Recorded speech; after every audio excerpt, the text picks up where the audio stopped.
Alright, I think I have enough questions now for the Ask the American. So, let's see here.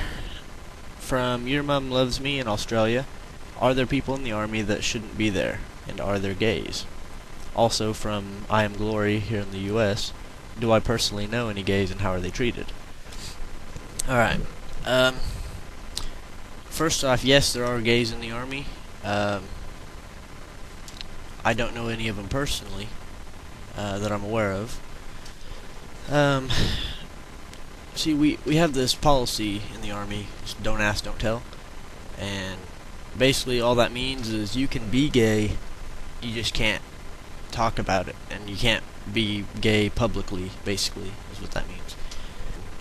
Like I said, I've never met any myself. So, yeah. I'm sure they probably don't get treated well if somebody does find out they are gay, so... also from AlexMinden, I don't know if I pronounced that right or not. AlexMinden from Germany. What do I think of the Patriot Act? I fucking hate the Patriot Act. It's... Alright. I wish I would have took the time to look this up to find out who said this, but there's a quote I remember from history class or something. Somebody said, those who give up a little freedom to gain a little security lose both. And if you know who said that, or something similar to that, post it and let me know, because I'm an idiot. But yeah, I totally believe in that, though. You can't go and sacrifice a little freedom for a little security, because you know, that kind of defeats the purpose. You know, you do lose both. And that's exactly what the Patriot Act does. It's taking away the freedoms that we fight for.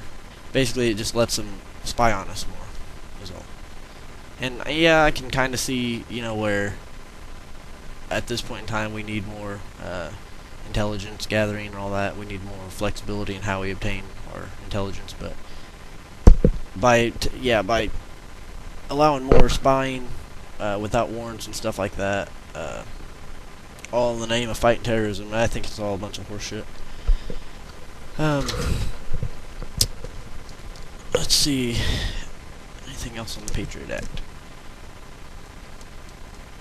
Basically, okay, Bush, not really just Bush, but the government has been force-feeding us all the, this whole terror alert shit, you know, and they've got everybody so spooked right now, even though nothing's happened since September 11th. They've constantly, if you watch the news, there was all the constant, oh, terror alert's been raised to orange, and, you know, all these different color codes and all that stupid shit. And they just got people so concerned about it and so paranoid that they were willing to accept something like the Patriot Act, you know. And I think they just kind of... They plan out, you know, they plan exactly what they want us to hear, and they kind of condition us for what they want. But yeah, enough on that. Ralcus from the UK wants to know, does the American, or the United States Army, rather, have any nicknames for the Australian or British armies? And not really, we don't. I mean, you know, we might call them Aussies, or we might call them Brits, you know. But that's not just the military, that's people in general.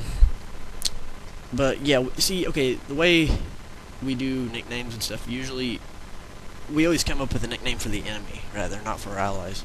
I mean, there might be some. I don't work with British or Australian troops ever, so I'm sure if we were in a unit that worked with them, I'm sure there'd probably be nicknames used there. But as for me, I don't know. But yeah, we call like the Iraqis Hajis. I think the guys in the natives in Somalia that we fought, we called them skinnies.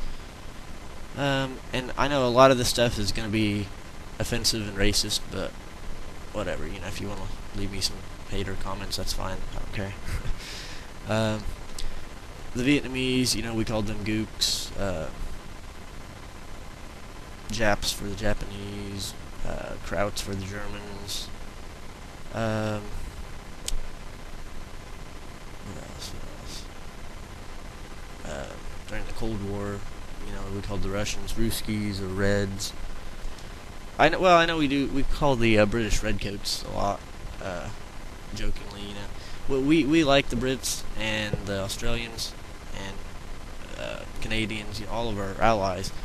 For the most part, we get along with them. But yeah, I got a lot of respect for the British military, especially. They're pretty elite, pretty hardcore. And the thing, that's something else, is the British and the Americans have always had a good, strong alliance. When the shit really hits the fan, we usually look out for each other pretty well. Which, that can't be said for hardly any other country with the United States. I mean, Great Britain was the only country that really, shouldered some of the weight for Iraq. And I know a lot of the British citizens really don't like the Iraq War, and as you probably know, a lot of us Americans don't like it either.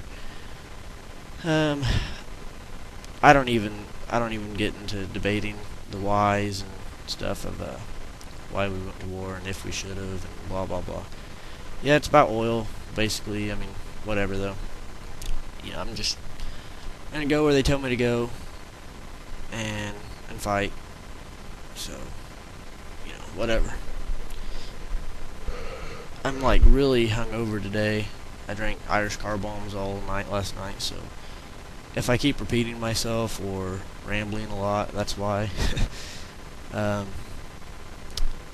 Yeah, I drank a lot of Guinness last night. But anyway, I think that's about it. I'm probably gonna have to edit like a whole bunch of this crap out because, like I said, I'm being all rambly. But anyway, that's enough for now. See you later.